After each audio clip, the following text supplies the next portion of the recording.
Qualche volta, non molto di frequente ma in qualche occasione è successo, mi capita di imbattermi in commenti del tipo: non avrei mai voluto sapere queste cose, avrei preferito non sapere e continuare con la vita di prima. La vita di prima che venissi in contatto con queste informazioni.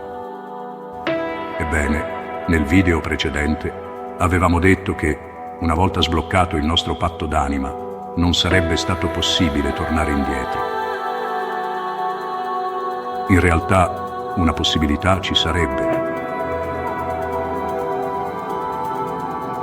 Infatti, se iniziate questo viaggio e poi cominciate a guardare indietro pensando a quanto sarebbe bello poter tornare nella condizione in cui eravate prima di apprendere tutte queste informazioni e passate molto tempo desiderando ardentemente ritornare al vostro precedente stato di ignoranza, è possibile tornare indietro e tornare a recitare il vostro vecchio copione già scritto.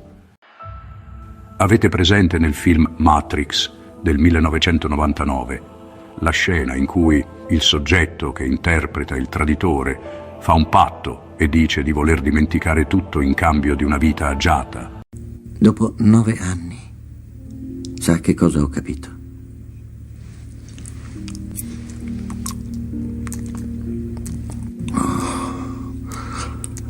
Che l'ignoranza è un bene.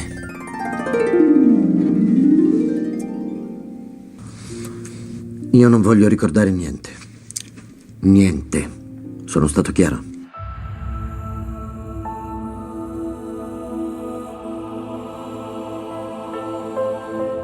Se rimanete in quello stato di pensiero intenzionale e vi concentrate per almeno 2 settimane su quanto vorreste tornare indietro, tornare cioè nel periodo in cui ignoravate queste informazioni, quello stato in cui pensate: vorrei solo che la mia vita potesse tornare a essere com'era prima di iniziare a svegliarmi.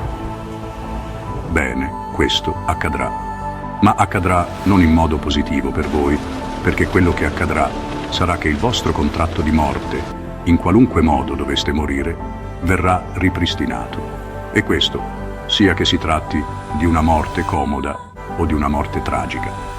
Quindi va bene guardarsi indietro per vedere qual è stato il vostro percorso, ma non vi consiglio di continuare a guardare indietro, perché perderete questa magnifica possibilità alla quale siete meritoriamente giunti, la possibilità di creare la vita che volete.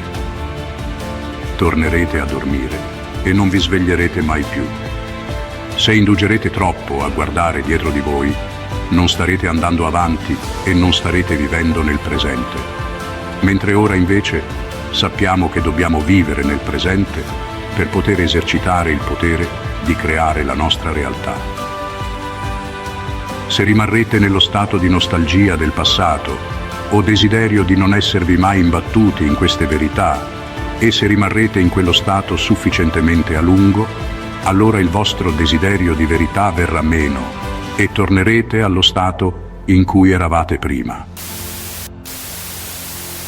Ebbene sì, potrete tornare allo stato in cui eravate in precedenza, tranne che per il fatto che, potenzialmente, potrebbe essere peggiore di prima, perché ora avreste sbloccato le vostre capacità creative, ma ciò trovandovi in uno stato di frequenza inferiore, e quindi manifesterete più cose negative nella vostra vita di quelle che erano state scritte nel vostro copione.